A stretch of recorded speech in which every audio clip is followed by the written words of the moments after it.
2차 전지는요, 미래에 몇십 년 걸 땡겨서 버블을 냈기 때문에 2차 전지에서 그 변두리 애들은 처참한 조정을 심하게 하게 하니까 2차 전지하고는 좀 멀리 해야 돼요. 가까이 하면 다칠 겁니다. 국내 증시를 이끈 반도체, 2차 전지주가 많이 주춤한 상황입니다. 반도체주의 상황을 분석해 주신다면요? 반도체가 오랫동안 시장을 주도했잖아요. 미국과 한국 같이. 그래서 반도체들이 좀 지쳐가지고 조정받는 거고요. 특히 이제 삼성전자의 문제가 이재용 회장이 취임하고 나서 리더십이 조금 부족했던 것 같아요. 아니면 이제 결국 제일 중요한 거는 새로운 성장 전로고 여기에 투자를 해야 되는 그쪽에 투자를 좀 게을리했던가 봐. 그 바람에 지금 삼성전자가 하이닉스한테 잘못하다가 뒤지지 않나 이렇게 보여집니다. 그래서 삼성전자보다는 하이닉스가 조정 후에는 좋은 모습을 보여주지 않을까 그렇게 생각합니다. 하이닉스의 점수를 더 많이 주려고 생각하고 있습니다. 2차 전지들이 개인 투자가들에게 너무나 많은 홍보를 시켰잖아요. 그런데 그 후유증이 지금 나오고 있는 거예요. 2차 전지는 또 이번에 또 트럼프 때문에 조정을 많이 했기 때문에 반등 나올 거예요. 문제는 반등 나올 때 또 간다 하고 생각하지 마시고 많이 떨어져서 반등 나오는 거니까 거기서 비중 조절하시는 게 좋습니다. SK 하이닉스가 창사 이래 최대 영업이익을 기록했습니다. 이 같은 실적 추이가 얼마나 갈 것으로 예상하시나요? 새로운 역사를 하이닉스가 쓰고 있으니까 다행이에요. 삼성조가 저조하고 하이닉스까지 저조하면 큰일인데 다행히 하이닉스가 성장세가 좋아지고 있으니까 이 추세는 좀 더 이어지지 않을까 생각합니다. HBM 쪽에서는 하이닉스가 선도로 달리고 있으니까 쭉 앞으로 갈 것 같아요. 삼성전자 자사주 매입하면 반도체 전체가 반등을 할 거예요.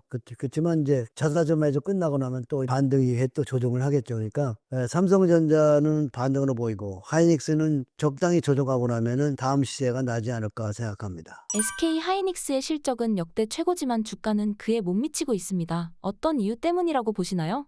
그런 거는 보면은 언제나 주가가 실적을 선행하니까. 그러니까 주가가 선행했어, 선행. 그래서 이제 실적 보여주고 조정하고 적당히 조정하면 또 바닥을 잡겠죠. 잘 보면은 어때요? 이동평균선부터 멀어졌잖아요. 조금은 좀 조정을 하면서 지금도 뭐 그렇게 나빠 보이지 않는데 좀 더 15만 원대까지는 좀 와야 되지 않을까 그렇게 생각합니다. 실적 보여주고 조정한다. 주가는 그래서 시세가 먼저 선행. 그래서 시세가 항상 선행한다는 걸 우리가 잊으시면 안 되고 실적을 보고 살 때는 언제나 뒷북이다. 요건 한번 생각하시면 재무제표가 항상 사람들을 꼭지에 물리게끔 만드는 거니까 재무제표 분석을 잘해야 돼요. 재무제표 중요하다고요. 이상입니다. 삼성전자는 52주 신저가를 찍은 상황입니다. 현재 삼성전자의 문제점은 무엇으로 보시고 앞으로의 주가는 어떻게 된다고 보시나요? 삼성전자는 문제는 리더십 부재. 회사가 재편해야 돼. 유능한 CEO가 영입돼야 되고 이제 이재용 씨가 물러가야죠. 개혁이 되지 않으면 삼성전자는 기대하시면 안 돼요. 자사주 매입 들어가서 단기 반등할 수 있지만 반등 먹으러 가고 싶지 않습니다. 좀 더 지켜보겠습니다. 삼성전자 차트 보시면 이 모습은 뭔가 삼성전자 안에 뭐가 우리가 보지 못하는 것들이 있다는 거야. 그래서 이게 자사주 매수해서 주가를 단기 방어를 하겠지만 반등 이후에 또 걱정스럽습니다. 그래서 삼성전자가 40년 동안 조정다운 조정이 없었어요. 그래서 사람들이 다 믿어버리고 펀드 매니저가 다 믿어. 삼성전자는 적당히 조정하면 올라온다고. 주가는 영원한 게 없습니다. 그래서 그동안 너무나 믿었기 때문에 주가는 가격과 기간 조정이 필요하지 않나. 좀 더 시간을 가지고 삼성전자를 멀리서 바라보며 충분한 바닥이 나올 때 재진입해도 늦지 않다 생각합니다. 서둘지 않는 것이 중요하다 생각합니다. 네, 삼성전자 아무래도 이제 갈고 닦겠죠. 우리는 이제 멀리서 지켜봐야 되고 좀 특히 우리가 해야 되는 건 삼성전자는 정말 우리나라의 가장 중요한 기업이기 때문에 우리가 해야 되는 거 너무나 젊은 사람들이 애플을 많이 사던데 스마트폰이라도 갤럭시를 사서 삼성을 응원해주는 우리나라 사람들이 돼야 될 것 같습니다. 삼성을 응원해준다는 것은 우리가 갤럭시를 사고 국산품 애용도를 좀 해야 됩니다. 그동안 너무나 자동차고 뭐하고 다 외제로 다 그냥 흥청망청했는데 결국은 다 우리에게 돌아올 겁니다. 지금부터라도 정신 차리고 우리가 국산품 애용을 좀 하시면서 자제해야 되지 않나 생각합니다. 국내 2차 전지주 상황은 어떻게 보시나요? 2차 전지는요, 미래에 몇십 년 걸 땡겨서 버블을 냈기 때문에, 왜냐면 그렇게 좋은 업황이 나오면 여러 회사들이 2차 전지 사업을 하러 들어오잖아. 그래서 경쟁이 심해져가지고 이번에도 보면 실적이 나빠졌죠. 그럼 결론적으로 치킨 게임이 일어나서 반도체도 처음에 치킨 게임이 일어났어요. 그래서 하이닉스가 망했던 거 알아요? 2차 전지에서도 또 어려운 회사들이 많이 나올 겁니다. 치킨 게임은 1등만 살아나강. 그러니까 2차 전지에서 1등이 누구냐? 그런 애들은 좀 괜찮았겠죠. 그 변두리 애들은 처참한 조정을 심하게 할 거니까 2차 전지를 너무 가까이 하는 걸 반등을 이용해서 빠져나와야 되고요. 2차 전지하고는 좀 멀리 해야 돼요. 가까이 하면 다칠 겁니다. 개인 투자가들이 흥분했던 업종은 아주 오래 조정해요. 그거를 우리가 시세의 원리로 공부해야 되는데 아직도 머릿속에 기억에 남아있다. 그러면 그 주식은 위험한 겁니다. 바닥은 뭐니까 차트 하나 보면서 갈까요? 2007년에 상투 친 14만 5천 원짜리 개인 투자가들이 아주 좋아했던 그때는 이제 중공업이 갈 때 이게 두산 중공업은 14만 6천 원 500원짜리가 2천 원까지 떨어지는데 13년간 떨어져. 14만 6천 원짜리가 2천 원까지 떨어져. 말이 돼요? 근데 저 위에서 뭐 워런트도 팔고 개인 투자가들이 그냥 엄청나게 흥분을 해서 이 종목으로 개인들이 좋아하는 종목은 후유증이 안 좋아. 그래서 이거 말고도 닷컴 버블의 우리나라에서 대장은 한글과 컴퓨터 저기 29만 4천 찍었는데 이게 지금 20년 넘었는데 안 가죠. 개인 투자가들이 옛날에 자동차가 처음 나왔을 때도 그랬고 철도가 나와서도 그렇고 뭐든지 신기술이 나와서 큰 시세를 내먹고 나면 그 조정은 너무나 오래 간다는 거. 신기술의 대시술 그걸 우리가 잘 시세의 원리로 이해하고 근데 대개분 거기서 저 꼭대기에서 개인 투자가들이 B2야 B2 주식 안 하던 사람까지 전부 몰려가지고 성장주 빠질 때 보면 쭉쭉쭉쭉쭉 빠 정말 조심하셔야 돼요. 하여튼 간에 2차 전지는 반등시마다 비중 조절을 하시면 좋을 것 같고 2차 전지 업종이 조정 기간이 좀 길어질 것이다. 내가 좋은 말을 해주면 좋겠는데 시장에서 좋은 말 듣고 얼마나 고생을 하였습니까? 그러니까 좋은 말 듣지 마시고 있는 그대로를 보시는 게 중요합니다. 2차 전지 기업들의 3분기 실적은 어떻게 보시나요? 메코프로비엠 보면 3분기 실적이 매출액은 5,220억, 영업 적자가 410억 원, 전년 동기 71% 하락했고 영업이익도 적자로 전환했어요. 작년에 얼마나 좋아? LG에너지엔솔 매출 6조 8,778억, 영업이익이 4,483억, 전년 대비 16% 증가, 영업이익은 38% 감소네요. 감소. 그러니까 에코프로나 LG에너지엔솔도 매출과 영업이익이 굉장히 안 좋았다. 그래서 실적보다 주가가 먼저 반영되고 그 다음에 이제 주가가 많이 빠지니까 영업 실적이 나오는 거잖아요. 작년에 너무나 흥분했던 2차 전지 반등 나오더래요. 너무 출력 매수하지 마시고 하지 말고 조정을 이용해서 비중 조절. 2차 전지 좋아하시는 분은 가져가셔야 되겠죠. 그렇지만 비중 조절을 잘해서 가시면 좋을 것 같습니다. 너무 2차 전지 디스하는 것 같아요. 죄송한데요. 시세가 그렇게 말을 해요. 두산 중공업 보셨죠? 한컴 봤죠? 지독한 시세를 꼬모 먹으면 조정이 오래 온다는 거. 여기까지입니다. 연말의 유망 섹터는 어디라고 생각하시나요? 그리고 지금 어떤 주식을 사야 좋을까요? 제가 보기엔 연말에 살 동안 조선 관련주, 그다음에 바이오, 그다음에는 이제 K-팝 관심 줬으면 좋겠어요. 조선에서는 현대중공. 일단은 11월에 온통 악재로서 전 종목이 투매가 나오는데 신고가 나오고 있다는 것은 일단의 세력이 개입됐다는 거잖아요. 그죠? 그다음에 두 번째로는 바이오 관련주에서 삼성 바이오로직스.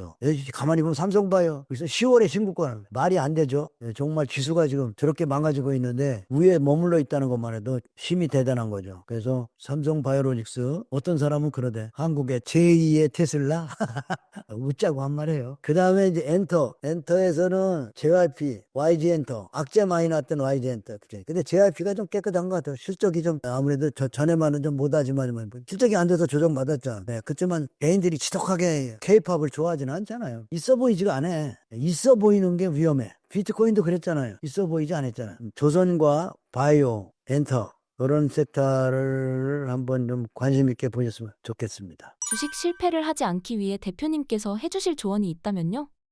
주식을 시작하면 2번 정도는 깡통이 나야 됩니다. 앙드레 고생의 책을 읽어봐서 그럴 거예요. 저도 여러 번 깡통이 나서 제 역사가 40년 되는 기간 동안에 20년은 깡통의 생활. 깡통은 한 100번 난 거야. 주식 투자는 깡통 나고 배운다. 깡통이 나야 비투도 안 하고 많이 올라간 종목을 7분 응선, 8분 응선해서 저기 더 따라가면 위험해. 예, 그런 것을 이해하게 되니까 나는 연세 많은 분들에게 주식 투자는 공부하고 하시라. 주식시장에서 돈을 쉽게 벌려고 하면 반드시 가진 돈을 잃게 된다. 뭐 한국에서 이런 말 하는 사람은 어느 책을 봐도 주식 어려운 거고 초보자가 들어오면 2번 정도 파산한다 얘기해 주는 사람 없을 거예요. 근데 앙드레 코스트 책에 돈 뜨겁게 사랑하고 차갑게 다뤄와라. 이 책을 내가 추천합니다.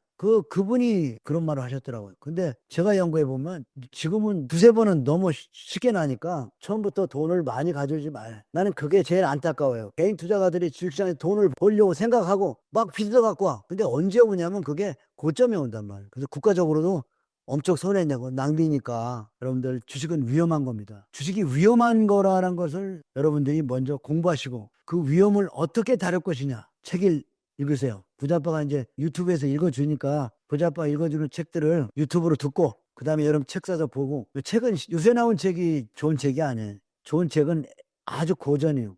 오래된 책을 읽어보시고 이 세상에 돈을 쉽게 버는 건 없어.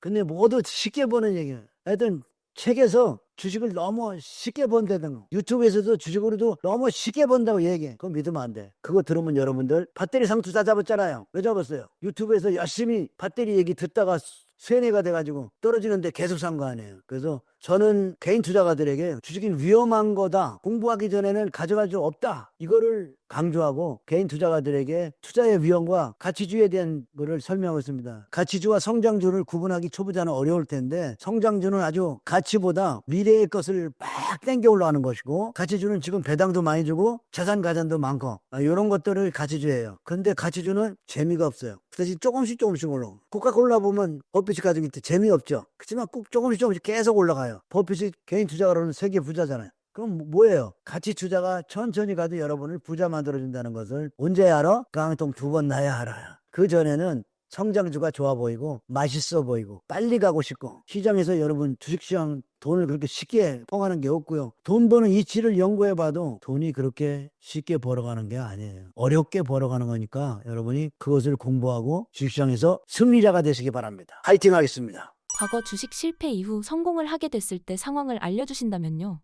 결국 실패하고요. 책을 많이 읽어요. 실패하기 전에는 책이 잘 안 들어가. 책이 꿀맛이야. 그리고 뭐라 그럴까? 실패하고 보험을 팔려다녀요. 삼성화재에서 자동차 보험을 세일했어요. 그러면서 많이 걸었죠. 왜냐하면 방문을 해야 되잖아. 방문을 해. 그러면서 인간이 되는 거죠. 그때 에피소드 하나가 집에서 5,000원 교통비 타갖고 와이프한테 타고 나오면 교통비하고 점심에는 짜장면 한 그릇 사 먹으면 2,000원이야. 2,000원짜리 짜장면 먹으면 많이 걸어서 곱빼기가 먹고 싶어. 곱빼기 먹으면 500원 더 줘야 돼. 그런데 2,500원을 쓰면 집에 갈 교통비가 부족해. 그래서 2,000원짜리 보통을 먹으면서 곱빼기가 먹고 싶다. 그런 생각이 지금도 기억이 남고 그거를 피눈물 나는 고통 속에서 여러분들이 성장주와 가치주, 시장에 공짜 돈은 없다는 거는 깨닫고 정석 투자, 정도의 길로 가야 한다는 것을 명인들의 이야기를 따라야 된다는 거 우리가 처리되는 거죠. 초보자 때는 몰라. 시장 너무 쉬워 보이고 돈 되면 그냥 돈이 되는 것 같던데 지금도 만시창이가 된 분들 많죠. 이미 많이 잃은 분들 많을 거예요. 이런 분들 아직도 정신 못 차리면 몇 번이 깡통이 더 나. 그러면 어떻게 해야 돼요? 그러면 너무 힘들어. 그리고 나는 그때 젊었기 때문에 보험을 팔 수 있지만 요새 주식 투자하는 분들 연세가 많어. 막 60 넘어서 막 하더라고. 내가 보면 걱정스러워. 실패하면 다시 일어나시려면 밖에 나가서 돈 벌 수 있어요? 종잣돈? 그러면 안 돼요. 그래서 여러분들이 책을 많이 읽고 마음을 다스리고 좋은 강의를 찾아요. 좋은 강의는 무슨 강의냐? 내가 연구해 보니까 재미있는 강의, 귀에 섭적한 느낌. 이거 10배가 안 되더라. 이 성장주는 이딴 소리 하는 사람들 집구석 찾아가 봐. 절대로 부자 아니야. 진짜 주식으로 진짜 돈을 벌었다면 그런 말 못해요. 네? 그렇게 예측 없는 목표치를 남발하는 거는 개인 투자가 다 죽이는 거예요. 그러니까 여러분이 여러 강의를 들어보되 그분들이 한 얘기들을 종목을 사지 말고 연필로 쓰세요. 그리고 시간을 지나면서 2-3년 지나면서 그분들이 했던 얘기들을 다시 한번 복귀하세요. 근데 되게 잊어버리고 안 봐. 그리고 그 얘기 그 사람 2-3년 후에 또 들어. 다른 테마로. 진짜 좋은 전문가를 찾으려면 여러분이 전문가의 강의를 3년 동안 연필로 적으면서 공부하시고 책을 열심히 읽고 그러시면 여러분들 실패 없는 성공 투자를 하실 겁니다. 화이팅 하시기 바랍니다.